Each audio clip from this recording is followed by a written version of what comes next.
자, 오늘 우리에게 주시는 말씀 같이 보겠습니다. 오늘 말씀은 욥기서 2장 7절에서 14절에 있는 말씀을 함께 보겠습니다. 여러분들 혹시 익숙한 성경을 보셔도 되겠고 한글 성경 보셔도 좋겠습니다. 욥기 2장 7절에서 13절입니다. 저와 여러분들이 한 절씩 나누어 교독하겠습니다. 7절 제가 먼저 읽지요. 사탄이 이에 여호와 앞에서 물러가서 욥을 쳐서 그의 발바닥에서 정수리까지 종기가 나게 한지라. 욥이 제 가운데 앉아서 질그릇 조각을 가져다가 몸을 긁고 있더니 그의 아내가 그에게 이르되 당신이 그래도 자기의 온전함을 굳게 지키느냐 하나님을 욕하고 죽으라. 그가 이르되 그대 말이 한 어리석은 여자의 말 같도다. 우리가 하나님께 복을 받았은즉 화도 받지 않겠느냐. 이 모든 일에 욥이 입술로 범죄하지 아니하니라. 그때 이 욥의 친구 세 사람이 이 모든 재앙이 그에게 내렸다 함을 듣고 각각 자기 지역에서부터 이르렀으니 곧 대만 사람 엘리바스와 수아 사람 빌닷과 나아마 사람 소발이라. 그들이 욥을 위문하고 위로하려 하여 서로 약속하고 오더니 눈을 들어 멀리 보매 그가 욥인 줄 알기 어렵게 되었으므로 그들이 일제히 소리질러 울며 각각 자기의 겉옷을 찢고 하늘을 향하여 티끌을 날려 자기 머리에 뿌리고 밤낮 7일 동안 그와 함께 땅에 앉았으나 욥의 고통이 심함을 보므로 그에게 한마디도 말하는 자가 없었더라. 아멘. 거꾸로 한번 답을 해보십시오. 제가 읽는 단어를 거꾸로 읽으면 역경을 거꾸로 읽으면 반대말이 아니고 거꾸로 읽으라고 했습니다. 역경에 이걸 거꾸로 읽으면 경력이 되죠. 고난을 거꾸로 읽으면 이거 인생의 커리어가 됩니다. 이것은 우리 경상도 사투리이긴 한데요. 자, 내 힘들다를 거꾸로 읽으면 다들 힘내. 네. 참 힘들다. 그렇지만 이 말 속엔 우리 다시 한번 힘냅시다 라는 말이 포함되어 있는 것이죠. 거꾸로 읽으면 의미가 완전히 달라지는 것이 있습니다. 사람의 장점과 단점이라고 일컬어지는 것은 우리의 성격을 주로 의미하는데 이것은 모두 습관에서 나왔습니다.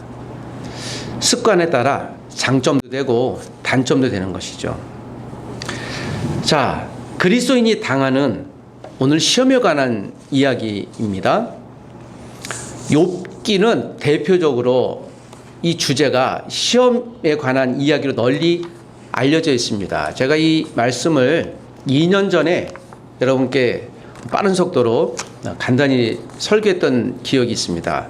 다시 욥기서를 제가 여러분께 등장시키는 이유는 우리가 이 욥기서에 있는 시험의 스토리 말고 사실 그것은 표면적인 것이고 그 시험을 제공하는 원인자 욥기는 그러므로 우리가 당하는 이 시험의 그 근간에 있는 영적인 원리를 가장 선명하고 확실하게 보여주는 성경으로 저는 믿습니다.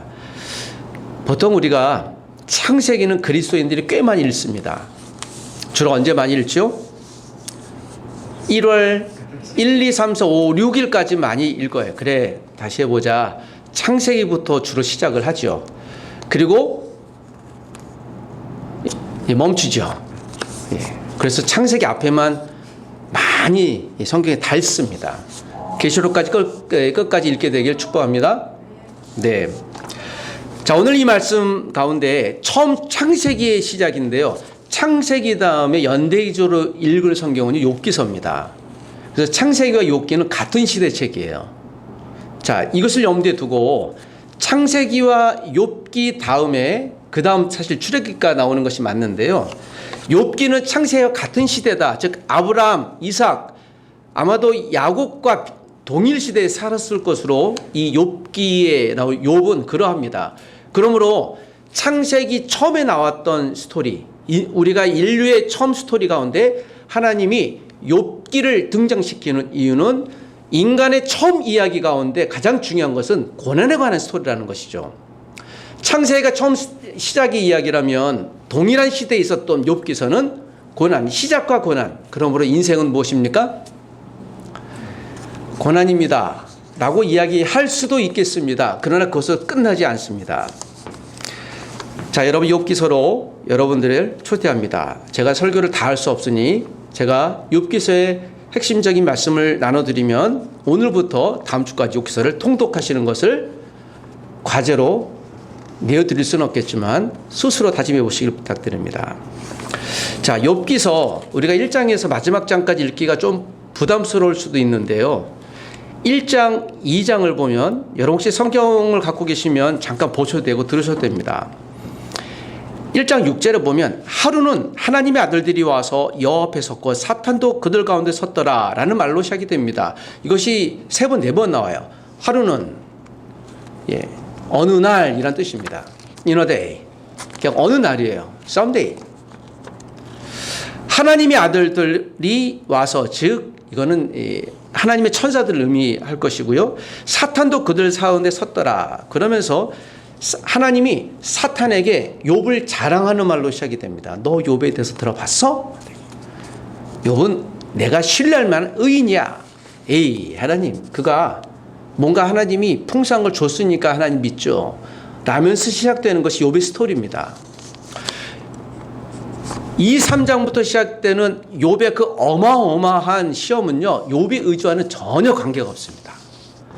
그래서 우리가 당하는 시험에 관한 전제를 이야기할 때, 고난의 전제를 이야기할 때 욥이 말하는 것은요, 우리 의지와는 전혀 상관없이 오는 것이에요. 여러분, 우리가 어려움과 고난을 혹시 당하고자 해서 당하려고 하시는 분들이 있습니까? 전혀 없어요.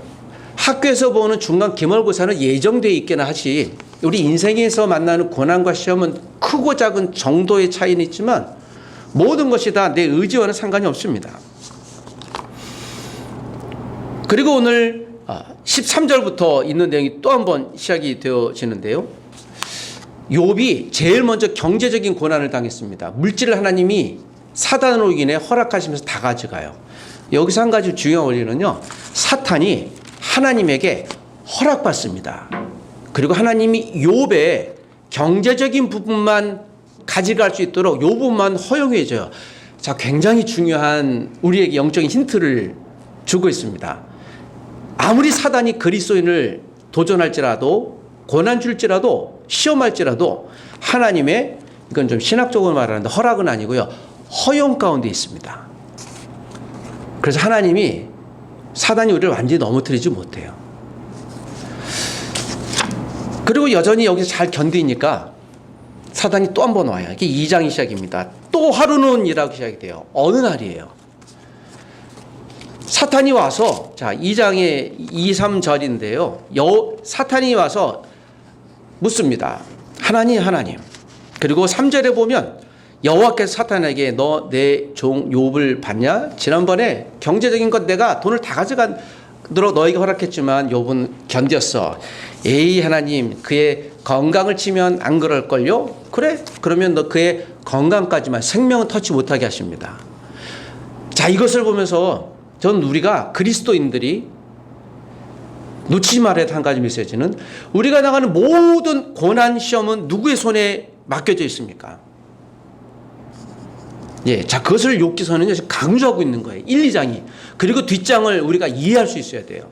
욥은 열심히 고난에서 승리했다. 그 메시지가 원칙 메시지가 아니에요. 고난이 어디서 올까라는 것이죠. 이 시험은 누가 낼까라는 것입니다. 욥은 아직도 사실 이해를 못해요. 이게 왜 나한테 왔는지. 근데 제일 마지막 장 가서 이해해요. 아, 이게 하나님이 주신 거였구나라고 비로소 이해를 해요. 우리가 고난이 끝날 때까지 이 고난이 누구에게서 왔는지 잘 몰라요.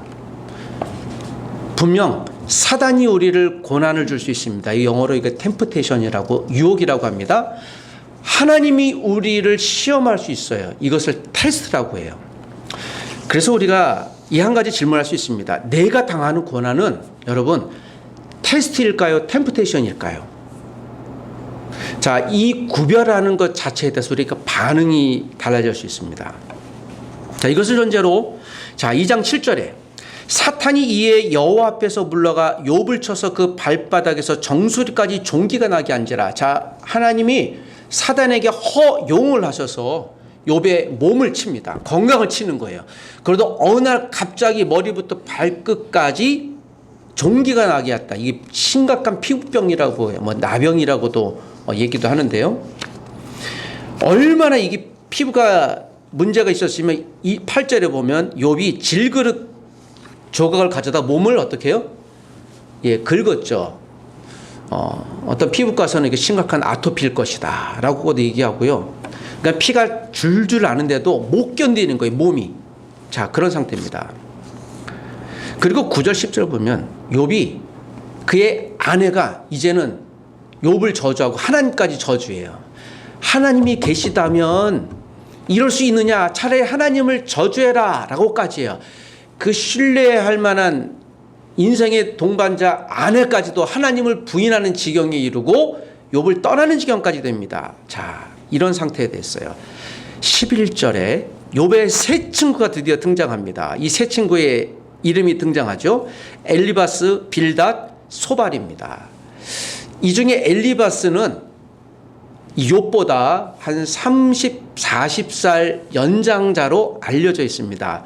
이 당시 욥의 나이는 추측하건대 50에서 60살 정도로 봐요. 아마도 60세 전후에.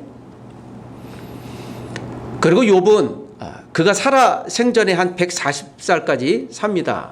그러므로 욥이 오늘 이 본문에 자기가 살았던 날보다 한 2배, 3배 정도 더 살아요. 결론적으로 제일 마지막에 가보면, 자, 이것을 보면 욥은 인생의 3분의 1 지점에서 심각한 시험을, 그도 어느 날 하루아침에 전혀 알지 못하는데 고난을 당하고 있습니다. 하필이면 하나님이 욥을 지목해서 사탄에게 먼저 자랑해요. 좀 격하게 얘기하면요, 하나님이 자랑질을 하고 계세요. 누구한테? 사탄한테요. 이건 천상에서 일어나는 일이었어요. 그런데 욥이 어느 날, 그건 아직도 해석이 안 돼요. 자, 7절에서 10절까지를 보면 욥의 입장에서 보면요, 고난은 그가 해결할 수 없는 난제였습니다. 여러분, 우리가 당하는 모든 고난은요, 해결할 수가 없어요. 크고 작든 간에. 사실 그렇지 않습니까? 혹시 그런 좋은 방법을 알고 계십니까? 우리가 고난 앞에서 고난을 잘 통과하려면 좋은 아이디어가 계신가요?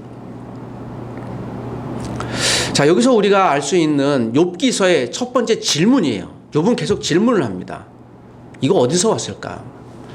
우리가 욥의 입장이라면요, 잘 몰라요. 완전히 잘 몰라요. 그러면 어떻게 해야 될까? 욥기서에서 말하는 1, 2장의 질문과 답은 그것입니다. 어느 날 갑자기 고난이 내게 온다. 고난이라는 건 그런 것이라는 정의를 내리고 있습니다. 그리고 이 그리스도인에게 고난은요, 다 영적인 천상에서 일어나는 어떤 일인데 이게 나한테 당하는 어려움이에요. 그리스도인들에게 주시는 말씀입니다. 그리스도인이 되지 않으면 이런 고난 안 당할 수도 있죠. 하필이면 내가 그리스도인인데 당하는 고난은요. 그래서 여기서 그리스도인으로서 당하는 고난이 있을 때 이것을 어떻게 풀어야 될까요? 그 방법을 우리에게 제시해 주고 있는 것입니다. 저도 잘 모르겠습니다.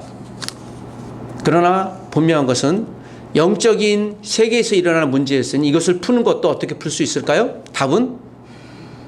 그러면요, 하나님이 갖고 있어요. 그래서 우리가 이것을 하나님과 대화 가운데 소위 소통한다고 그러죠. 그러니까 하나님과 기도하면서 푸는 거죠. 그리스도인이 당하는 고통의 열쇠는 하나님과 소통하는 것.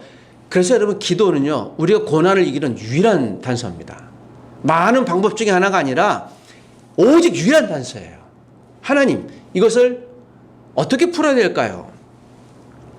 하나님의 허용하신 고난을 잘 견디시길 부탁드립니다. 제가 견디라고 얘기했습니다. 고난은 견디는 거죠. 극복의 대상이 아니에요. 나하고 상관없는데 오죠. 어떻게 될까라고 막 넘어지기도 하고 또 맞서 싸우기도 하지만 방법이 없는 것처럼 보이지만, 그러나 고난은 여러분 터널과 같습니다. 처음에 시커먼 것 같고 앞이 안 보이는 것 같지만 결국엔 끝이 있는 것입니다. 고난당할 때 자, 드디어 오늘 욥기서의 3장부터 욥이 징그럽게 논쟁하는 세 사람의 친구가 옵니다. 자, 11절 보면 그때의 욥의 친구 세 사람이 이 모든 재앙이 욥에게 내렸다함을 듣고 각각 자기 지역에서부터 이르렀다. 아마 이 근동에 있는 지역이 꽤 멀리 있었고 욥이 동방의 부자였고 의인으로 칭송받았기 때문에 소문이 쉽게 퍼졌을 것 같고 영적으로 친밀한 하나님 믿는 사람들입니다. 친밀한 사람들이었기 때문에 소식을 듣고 각각에서 왔다.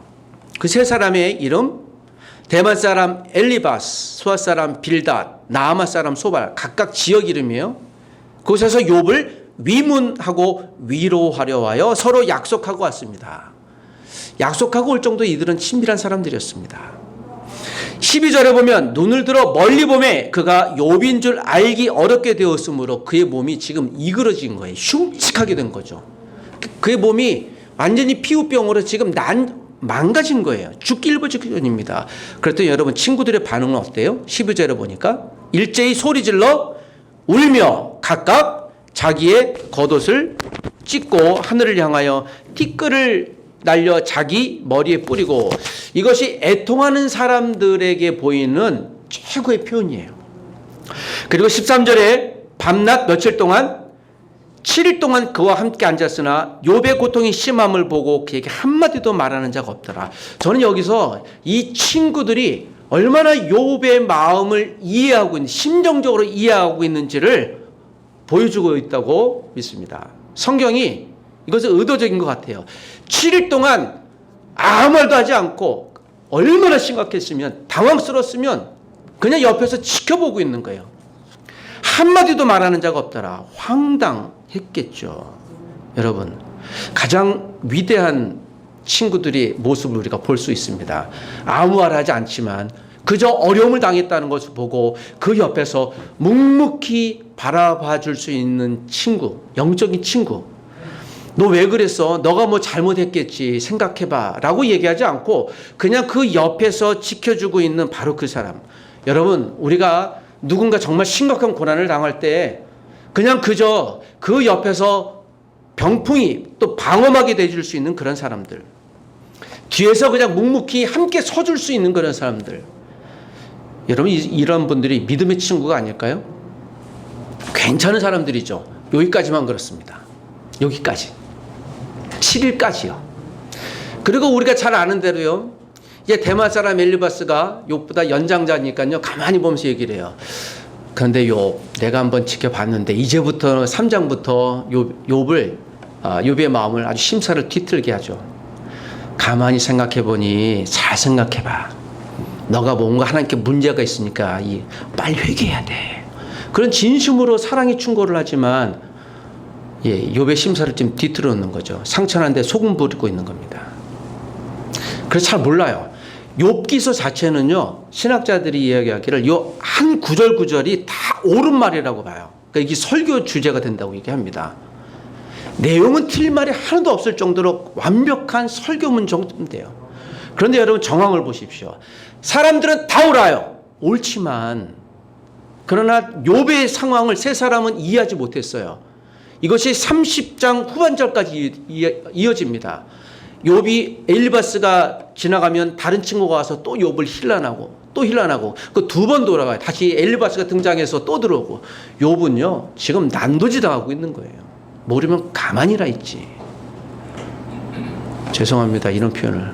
욥의 입장에서 그랬을 거예요. 저놈의 주둥아리 얼마나 화가 났겠습니까.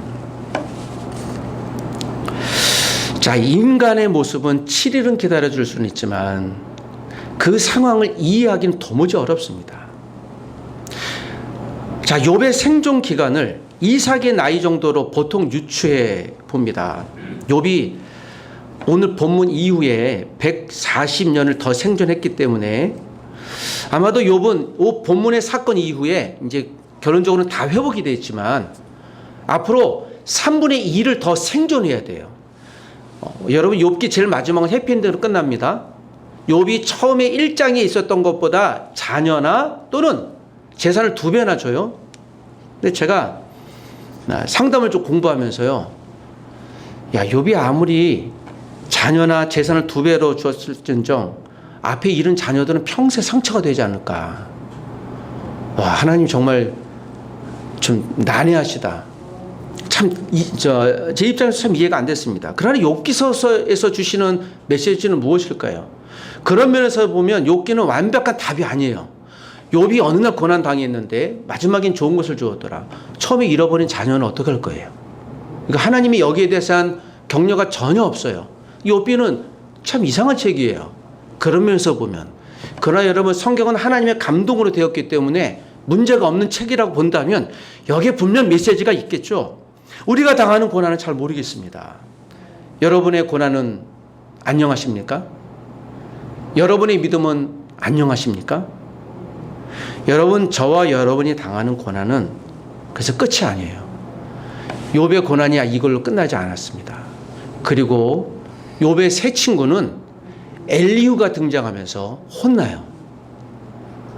욥의 새 친구의 말은 맞지만 욥의 마음을 이해하지 못했어요. 우리는 때론 우리의 말이 맞다고, 내 생각이 정황이 맞다고 해서 누군가에게 조언을 하는데 이게 칼이 될 수도 있고요, 비수가 될 수도 있어요. 내가 사실 너를 사랑해서 충고하는데 말이야, 이것은 칼로 내가 너 찌를 테니 맞아봐 하는 것과 똑같아요. 충고로서는 변화되지 않습니다. 가장 위대한 믿음의 사람들이 하는 행동이 무엇일까요? 저는 그것을 이렇게 이해하고 싶습니다. 그거는 조용하지만 묵묵한 가운데 기도하는 것이라고 얘기하고 싶습니다. 기도 쉽지 않습니다.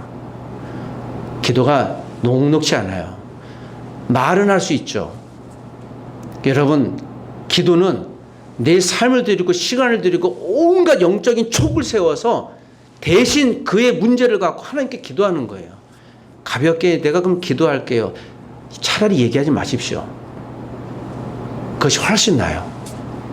그러나 정말 그를 놓고 기도한다면 그의 아픔을 끌어안고 그 전형이 예수님이 십자가 달리기 바로 전날 기도했던 모형에서 볼 수 있는 것이죠.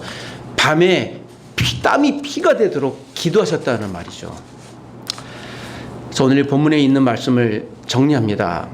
오늘 BC 2000년쯤에 본문이 욥기가 기록되었다면 1000년 뒤에 그와 유사한 한 사람이 등장하죠. 그 유명한 유대의 목동으로서 이름을 날렸던 다윗입니다. 마지막 말씀을 들어보십시오.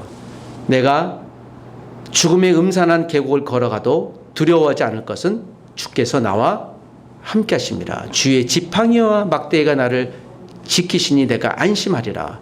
주께서 내 원수들이 보는 가운데 나를 위해 잔치를 베푸시고 나를 귀한 손님으로 맞아 주셨으니 내 잔이 넘치는구나. 다윗이 가장 어려웠을 때, 난해했을 때 썼던 것 시편 23편의 신앙 고백이었어요.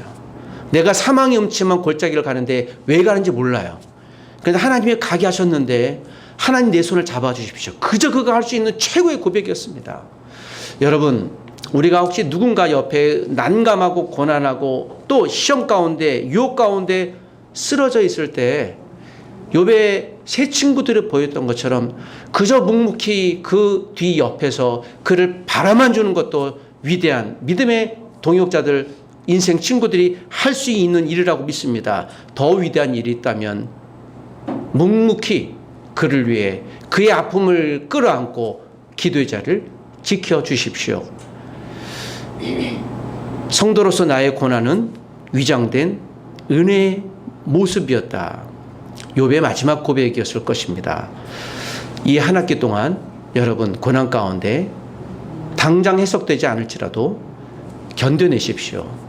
과정을 통과하십시오. 그리고 마지막에 내가 넘어지고 좌절했을지라도 그것마저도 하나님이 선하게 변화시키고 역경을 나의 믿음의 경력으로 만드실 하나님을 믿으십시오. 그렇게 살아가시기를 부탁드립니다.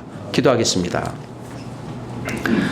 하나님 아버지, 해결할 수 없는 고난 중에 의미를 해석하고 또 빠져나오느라 발버둥 치고 있는 나의 친구, 나의 동역자들이 있습니까? 하나님, 믿음의 친구, 인생의 친구가 되게 하소서. 내가 그를 위해 묵묵히 옆에 있어주게 도와주시고 기도의 자리를 지킬 수 있도록 주님 나를 사용하여 주시옵소서.